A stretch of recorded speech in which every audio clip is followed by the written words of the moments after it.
Mesdames, Messieurs, bonjour à toutes et à tous. Bienvenue au journal.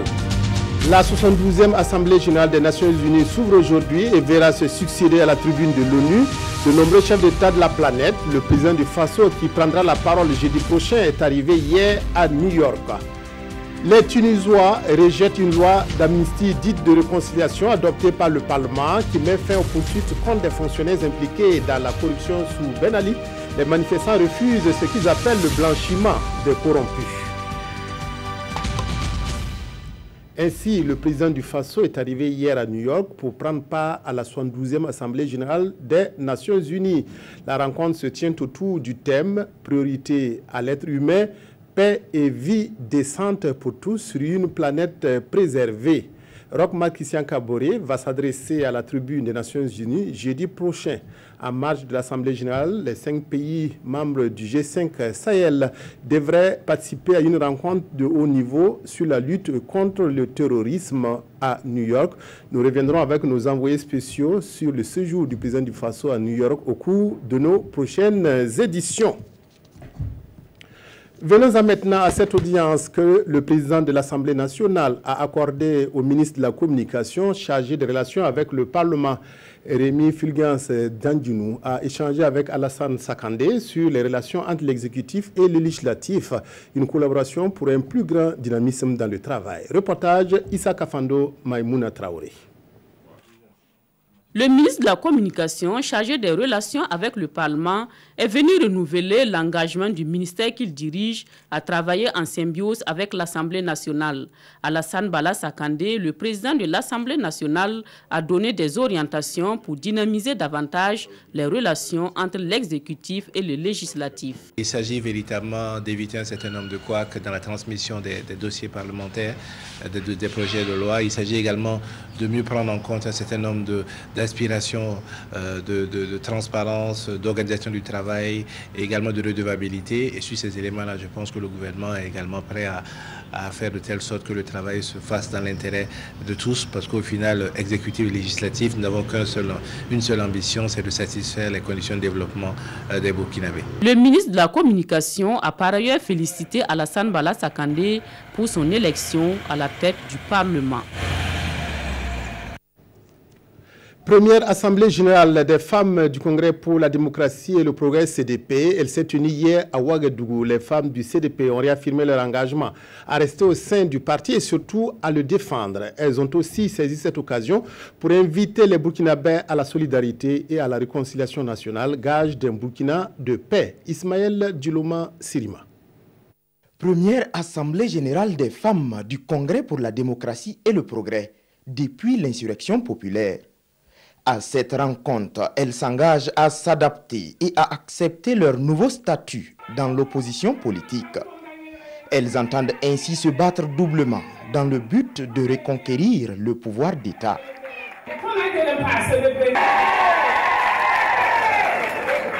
Il était nécessaire, après 2 ans, que les femmes qui sont là, qui sont la force du CDP, qui sont le moteur du CDP, qui sont restées fidèles au CDP, se rencontrent et puis envisagent avec nous tous l'avenir du parti, ce qu'elle peut faire pour contribuer au redressement du parti et lui permettre de jouer pleinement son rôle de parti politique sur la scène politique burkinabé.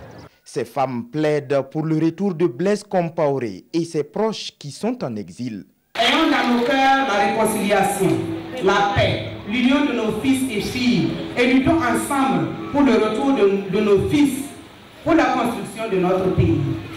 Le fondateur de notre parti est le président Blaise Compaoré. Ils sont hors du pays, doivent rentrer. Alors oublions le passé et allons de l'avant pour l'avenir de nos enfants et de nos petits-enfants.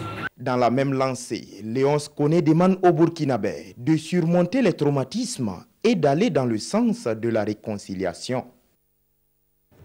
La théorie fait maintenant place à la pratique. Après de nombreuses formations autour de la facture normalisée, la Direction générale des impôts estime que le temps est venu de voir son application sur le terrain. La DGI a initié ce matin une sortie dans 2 entreprises pour s'assurer qu'elles appliquent la facture normalisée. Un constat heureux à l'issue de ces sorties, les factures portent bien les stickers de la facture normalisée. Reportage Amadou Ilboudo, Moumouni Soubega. Après la formation et la sensibilisation sur l'application de la facture normalisée, l'administration des impôts passe à la vitesse supérieure. Ce 18 septembre, c'est toute la hiérarchie de l'institution qui descend sur le terrain. Il est question de s'assurer de l'application effective de cette facture et c'est cette entreprise de vente de marchandises diverses qui est d'abord ciblée. On applique les stickers depuis le 1er mars, le premier jour de l'application. Ça passe bien, les clients demandent, on est obligé de mettre le sticker, alors tout le monde va suivre. Après vérification à la comptabilité, rien à signaler. La facture est bien normale avec à l'affiche un sticker des impôts. Le deuxième site ciblé est un hôtel. La gérante rassure que les factures normalisées sont appliquées par l'hôtel, mais le directeur général va chercher à vérifier. C'est mon caisse. Où ça? Ici, là. Ok, ici. Ah. Puis que quand tu pars acheter. Zaliat, oui, Zaliat aussi. D'accord. Je dis pour les hôteliers, souvent, c'est pas simple. Hein? Oui, d'accord. Puisque les autres, là, ils font une facture globale. Pour nous, individuellement. C'est vrai. Et ça aussi. C'est vrai. C'est une somme. C'est la toute première sortie de contrôle de la facture normalisée depuis le lancement, le 1er mars 2017. Et déjà, le directeur général des impôts s'est dit satisfait des résultats engrangés en termes de recettes. À la fin août, malgré le contexte en tout cas difficile, en fin août, nos recettes ont augmenté de plus de 50 milliards, exactement 52 milliards par rapport à la même période de l'année dernière. Le niveau de la TVA a augmenté de près de 20%. Nous pensons que la facture normalisée y est pour quelque chose. Lutter contre la fraude et les faux et accroître les recettes fiscales, c'est l'intérêt de l'adoption de la facture normalisée. Le contrôle va se poursuivre sur toute l'étendue du territoire national. Et les jours à venir, Adama Badolo et ses hommes ne comptent pas faire des cadeaux aux contrevenants. Le volet agricole de cette édition, la station régionale de recherche environnementale et agricole de Saria dans le Boulkiemde, centre d'intérêt du ministre de l'Agriculture et des Aménagements hydrauliques. Jacob Ouedraogo a visité cette station pour s'imprégner des expériences effectuées par les chercheurs afin de mettre à la disposition des producteurs des semences améliorées à haut rendement. La conviction du ministre Jacob Ouedraogo est que la recherche peut contribuer à l'accroissement de la productivité agricole. Reportage Souleymane Sanou, Olopoda. La recherche comme adjudant pour booster la productivité agricole, c'est le credo de la station du Centre régional de recherche environnementale et agricole de Saria dans le Boulkiemde.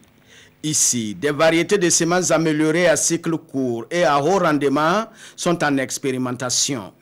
Nafi, cette variété améliorée de niébé d'un cycle de 67 jours par exemple, peut être produite partout au Burkina Faso et est résistante à la sécheresse et aux principales maladies.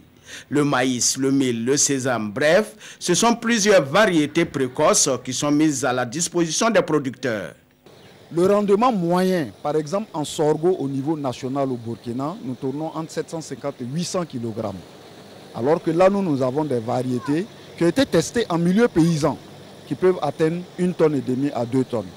Pour un potentiel, ces mêmes variétés ont des potentiels de près de 4 tonnes, 5 tonnes. L'implémentation du programme national de développement économique et social commande la vulgarisation du fruit des recherches. Le ministre Jacob Ouedraogo n'en doute pas un seul instant et face à ces chercheurs, il a exprimé toute la signature du monde agricole de bénéficier des résultats des recherches avec à la clé des productions records. C'est vrai que la recherche ne se met pas sur le terrain pour la diffusion des paquets technologiques qui sont découverts. Il revient au niveau du ministère de l'Agriculture et d'autres ministères. On peut prendre les ressources animales, l'environnement et autres, le développement, les ministères chargés du développement rural. Et nous avons tous, chacun à son niveau, une action à mener et nous avons tous des responsabilités à faire en sorte que ce qui a été trouvé puisse être diffusé et puisse être appliqué sur le terrain. Et c'est ce que nous faisons. Si vous voyez, vous visitez nos champs, vous voyez que nos producteurs utilisent des variétés qui ont été découvertes ici, dans ces stations-là. D'une superficie de 400 hectares, la station de Saria date de 1924. Point besoin de parler ici de l'état de délabrement des locaux, des problèmes d'équipement et le manque de clôture. Des problèmes qui trouveront sans doute solution dans le renforcement du partenariat entre le département de l'agriculture et celui en charge de la recherche. Un partenariat basé sur des conventions signées dans le cadre du PNSR 2, le programme national du secteur rural qui couvre la période 2016-2020. Les rendements préoccupent aussi les responsables de la Sofitex qui sont actuellement au stade de la préparation de la campagne de commercialisation du coton. Dans cette perspective, le directeur général de la Sofitex a visité quelques champs dans 3 communes du Oué. Wilfried Yamégo a encouragé les producteurs dont le souci majeur était la pluie. Et pendant cette tournée, le ciel a répondu à leurs attentes. Bilidou Bazongo, Amadou Lougui. Dans tous les champs visités le matin par la délégation de l'équipe de la Sofitex, le même vœu exprimé par les producteurs.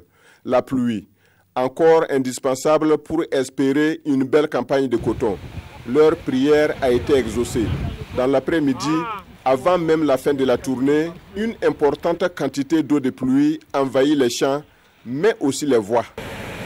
Visitant le cœur meurtri, nous prions le Seigneur pour que la pluie tombe. Et Dieu merci, nous sommes heureux de constater que notre tournée se termine sous des torrents d'eau et c'est une très bonne chose. Tout le staff de la Sofitex avec son DG en tête, mais aussi les partenaires financiers et les administrateurs de la Nationale des fibres textiles. En tout, une dizaine de champs ont été visités par la délégation. Les prévisions en hypothèse basse, nous sommes à 650 000 tonnes de coton graine dans la zone de Sofitex. Ce qui veut dire que si cette escompte-là est réalisée, nous allons pousser les machines au maximum de leur potentiel. Ce qui veut dire que pour pouvoir le faire, il faut démarrer assez rapidement la campagne d'égrenage. Et c'est la raison pour laquelle nous avons appelé aux récoltes précoces pour permettre aux machines de tourner. Ce fanion offert à chaque producteur traduit toute la fierté de la Sofitex à ces braves paysans dont la ténacité et le courage permettent au Burkina Faso d'être toujours le leader en Afrique dans la production de l'or blanc.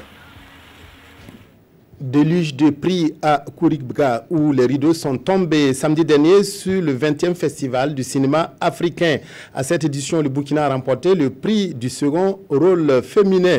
Le Grand Prix Ousmane Sambène revient à l'Égypte avec le film Un jour pour les femmes. Les organisateurs ont tiré un bilan satisfaisant de cette 20e édition. Reportage Martin Ouedraogo, Mireille Carole Touma. C'est dans une ambiance digne des grandes festivités que les jurys du Festival du cinéma africain de Kouribga ont livré leur verdict. L'actrice Nakissi Savane, dans Frontières de Apolline Traoré du Burkina Faso, remporte le prix du deuxième rôle féminin. La moisson est bonne pour le Sénégal, avec félicité d'Alain Gomis qui rafle 3 prix à savoir le prix du premier rôle féminin, le prix Don Quichotte et le prix du jury. D'abord, c'est rendre grâce à Allah et de croire également toujours et encore à ce film Félicité d'Alain Gomis, dont je dis que c'est son film le plus ouvert qui raconte l'Afrique du réel. Le prix du scénario et de la meilleure réalisation revient au train du sel et du sucre de la Mozambique. L'Afrique du Sud s'arrache le premier rôle masculin avec Kalushi, le Rwanda le deuxième rôle masculin. Le Grand Prix Ousmane Sambène d'une valeur de près de 6 500 000 francs CFA va cette année à l'Égypte pour le film Un jour pour les femmes de la réalisatrice Kamla Abouzikri.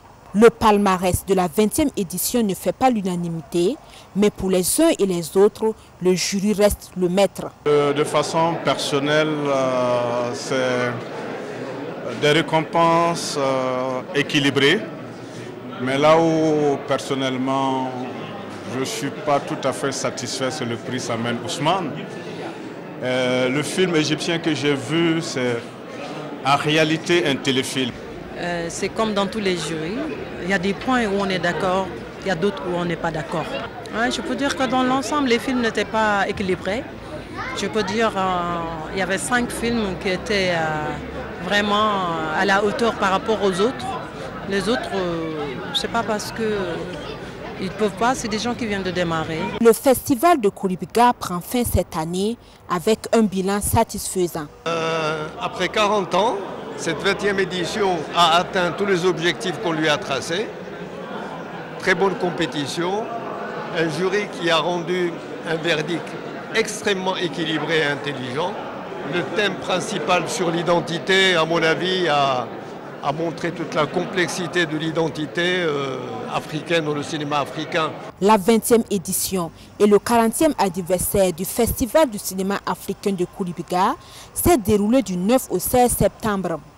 Dans la soirée du 16 septembre, elle tire ses rideaux en donnant rendez-vous aux festivaliers pour septembre 2018.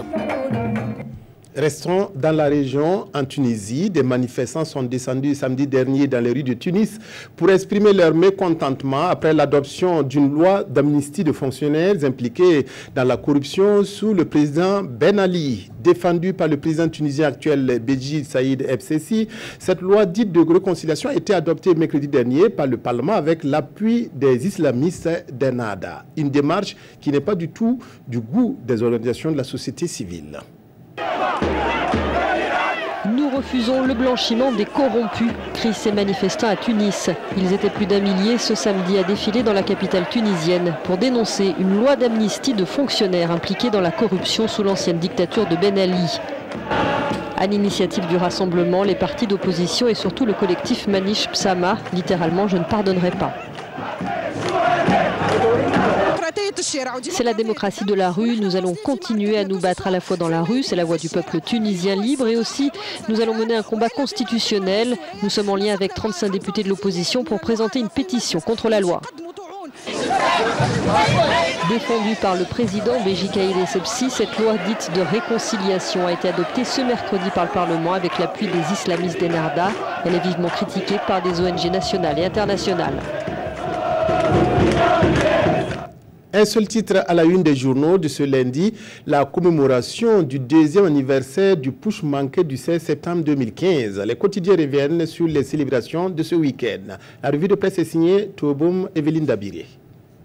Hommage aux martyrs du coup d'État manqué du 16 septembre 2015, le Premier ministre Paul Kabat Thiéba salue le sacrifice suprême des martyrs, informe Citoyen aujourd'hui au Faso. Cette commémoration a été une occasion pour les Burkinabés de se souvenir de ceux qui ont versé leur sang, qui ont sacrifié leur vie pour sauvegarder la liberté et la démocratie, selon le Premier ministre, dans le quotidien. Plusieurs autres manifestations étaient à l'ordre du jour, comme le nettoyage des tombes des victimes, la célébration d'offices religieux et de dépôts de gerbes au monument des morts ou sur les tombes des martyrs. Dans tout le pays, explique Citoyen et l'Express du Faso. Le pays rappelle qu'au moins 14 personnes ont perdu la vie lors de ce putsch manqué. Et à lire dans tous les quotidiens le message du président du Faso à la nation. Au-delà de cette commémoration, il y a une soif de justice, lit-on dans l'Observateur Palga, car 2 ans après, les blessures morales et physiques sont loin d'être cicatrisées et le peuple burkinabé attend toujours la reddition des comptes et le jugement des présumés auteurs, co-auteurs et complices de ces actes de violence et de tuerie totalement inutiles, affirme le pays. Une justice qui peine à venir, mais soyons indulgents à son égard et donnons du temps au temps, estime l'Observateur Palga, qui soutient que c'est la condition sine qua non d'une procédure non bâclée. Ce journal rappelle les conséquences d'une justice expéditive connue lors des TPR, les tribunaux populaires de la Révolution, dont les procès de certains accusés n'ont pas respecté le droit. Conclusion du journal, les leçons de l'histoire doivent servir ici et maintenant, et mieux vaut une justice rendue dans les règles de l'art, même sur le tard, qu'une justice expéditive au service des impératifs politiques. Fin de cette édition, merci de l'avoir suivi. Excellent après-midi à toutes et à tous en compagnie de la RTB.